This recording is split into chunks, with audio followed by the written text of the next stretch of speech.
Pixar put out 3 movies this year, and they were very excited about them. They're not new, of course. They're from Disney+.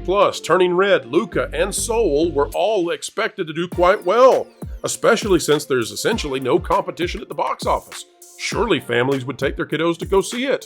It worked for Puss in Boots, right? Right?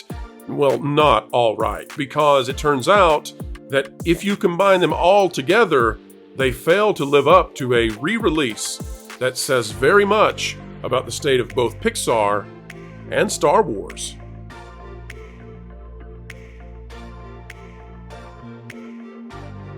Hello folks, welcome back to the Pro Channel, where we are keeping you ahead of the culture curve. We do so simply by telling you the truth, giving you the scoops as they come our way, and sharing with you the way in which Hollywood needs to wake up and get out of woke.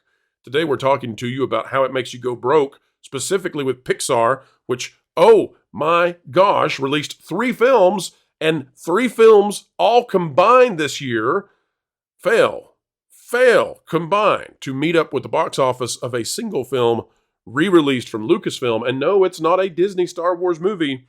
No, it's George Lucas, his Star Wars movie. And we'll explain why this is a massive deal for Disney right now.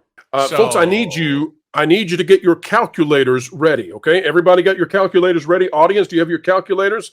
Okay, here we go. You're going to need them in just a moment. Test? I'm so sorry. But remember, on any test, the correct answer is always Chuck Norris. All right, As Star Wars always, Episode 1. My calculator is sitting at the table in the name of Jonas J. Campbell, so I don't have to.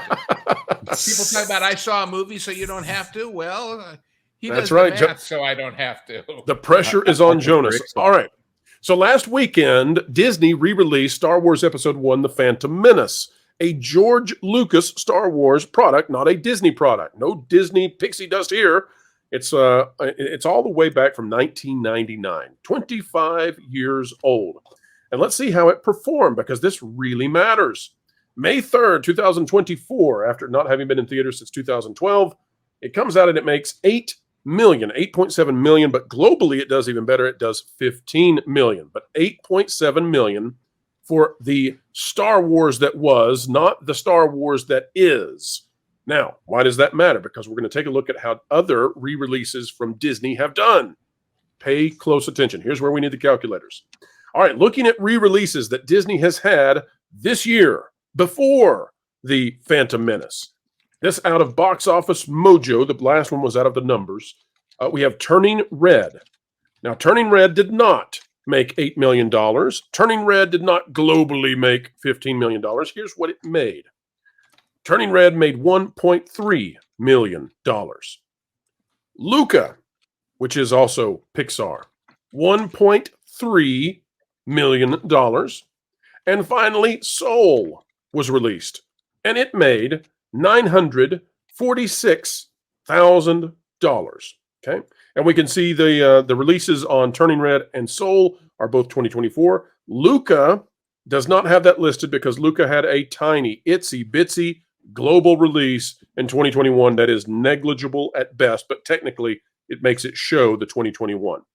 Now, all of that said, what is our total if we add up Turning Red, Luca, and Soul, Jonas?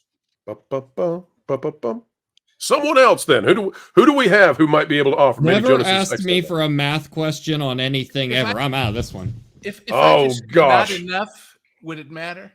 Lou, you have put Jonas on the hot seat, and he has bailed on the seat itself. All right, let's just run the math real quick, okay? How many videos do you want to release today, Pro? 1.4, 1.3. That gets us 1.4, 1.3. That gets us to 2.7, plus essentially $1 million. That gets us to 3.7. $3.7 million made off of all those Pixar films. 3 movies, $3.7 million, not billion, $1 million. Compare that. It's not even half. It's not even half of what a re-release of Star Wars before Disney did. Now, Carrie, the reason I bring this up is because Disney has been part of a particular movement and ideology now for a decade. If you re-release a movie from a franchise that Disney now owns but had no impact on back in 1999, it does this phenomenally well. So well that it beats every Pixar re-release combined in the same year. There are no excuses. There's nothing for Disney to hide behind. This is Disney being utterly defeated. And oh, by the way, if Disney were to re-release one of their Star Wars movies, i.e., they could re-release The Last Jedi, The Rise of Palpatine, Solo, A Star Wars Story, I don't think that any of those would break $1 million. I think they might struggle to break $500,000 at the box office for a re-release. Carrie, in your opinion, how is the Disney company viewed today versus where it might have been 10 years ago? What do you think is the feeling amongst families that is causing them to reject modern Disney but love movies of the past? I think this goes back to what we were talking about before about values and morality and messaging in a story, and what you were talking about with a story and whether a soul is essential. Because the old Disney films they promoted universal themes, universal truths about loyalty, friendship, family, honesty, things that applied to everyone, that were universal. And the new Disney is pushing the woke ideology, it's not really about pushing universal truths or values. It's about pushing one specific way of looking at the world, like a frame of looking at the world. And I would argue that frame is very divisive, and it's toxic. It's dark. So I think people on a gut level are turning away from it.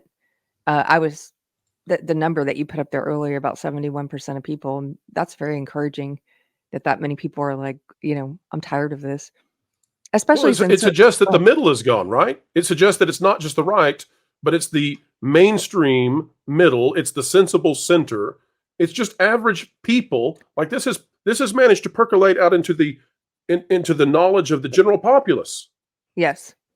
And whether they know it or not, like a lot of people may be what I call casually woke or woke adjacent, where they kind of casually go along with the crowd and whatever's the popular prevailing ideology at the moment. But on a gut level, they're not buying tickets to go see the woke stuff. They're not showing up for the woke films. Okay, that's an interesting point, Carrie. Let's dive into that a little bit, because I've not thought about that before, and I'd really like to with you. So what you're suggesting, if I understand this correctly, is that there's a swath of people out there who, when it comes up, in conversation about Disney, they're not going to rock the boat with their friends. They're not going, or if their family says, "Hey, we're going to go to Disney World this year," yada yada yada, they don't want to say, "No, I refuse." But at the same time, you're suggesting that there's this woke adjacent group out there that they might publicly put on one face, but privately, and this is so brilliant because this explains the Disney Plus phenomenon we're seeing. Privately, when there's no pressure, they're not turning on Disney Plus. Is that what you're saying? Oh, absolutely. They're not spending money on it. They're not watching it. They might even pay lip service to the belief system, but they're not going to spend their free time watching the movies. It's just boring to I would say this group of people, the woke adjacent or whatever, the ones who are casually woke. Also, a lot of them, I've met them in one of my gig jobs. I interact with the public a lot, and sometimes I get these groups from Austin. Austin's a very woke place. That's the predominant belief system there. And I get these groups sometimes who they'll kind of like speak a little bit woke, but then the second that I say something that kind of opens the door, that signals that I'm not of that belief system, a lot of times they'll drop it all. And then they just sort of have a fun day being. I think they have like a sigh of relief internally. Yes, they're sort of waiting to see. It's almost like the emperor has no clothes. That story where they're like, does she believe the emperor has clothes? Oh, she doesn't. Cool. Okay, so I can be like, the emperor doesn't have any clothes. Right. We can all drop the ruse. Which ahead, I might suggest explains why so many of these people that you see publicly are always so damned unhappy and have this look on their face of tension and pressure. Because if you have to walk through life wearing that mask and playing that game against your true instinct, God, that's a lot. That's anxiety. Yes. When you're playing a part instead of playing your authentic self to the world, that is an extremely stressful thing to do. And Carrie, one of the things that made this number, sort of shock me, the idea that Phantom Menace re-released would more than triple all of the Pixar re-releases for this year combined. What shocks me about that is, The Phantom Menace is not a great Star Wars movie. I mean, it was largely panned and canned when it came out and was seen as kind of an embarrassment for George Lucas. Now, I'm not suggesting the prequels should be viewed that way, but I'm suggesting that there are parts of this film that are kind of hard to watch. Jar Jar comes to mind. There are other parts of it that are wonderful. The final battle scene is amazing. The lightsabers are great. The Duel of the Fates is iconic. But there are parts of this movie that are tough to go back to and watch, and they have not aged well. And yet, George Lucas, with one of his lesser things he's ever done, outdoes Pixar today, tripling them. That's amazing. Jar Jar beat Pixar. Misa not want to watch Turning Red. That's what happened there. Well, yeah, and that's what I was going to say. There, never mind the grown-ups. There are parents who took their kids to see the Star Wars movie, good, bad, or otherwise, because they remembered it and they'd seen it, who were afraid to take their kids if they went to go see Soul and Luca and the others. That's, when we talk about box office and we talk, for example, about the limits that the R rating will give to the Deadpool Wolverine thing, it's not a question of choices. It's a question of, is a family of 4 buying tickets, or is it only 2 or 1? Multiply that out over 1,500, 2,000, 3,000 theaters, and before you know it, you're talking about a big drop compared to the potential if that issue wasn't there. Folks, thank you so much for being here today with us. It was a pleasure and honor, an attitude of gratitude we have here on this channel every time you elect to spend your time with us. Thank you so much. Like, share, subscribe, click it, stick it to the algorithms, it's the notification bell, and drop a comment down below. And oh, by the way, if you would not mind, share this out on your favorite social media networks.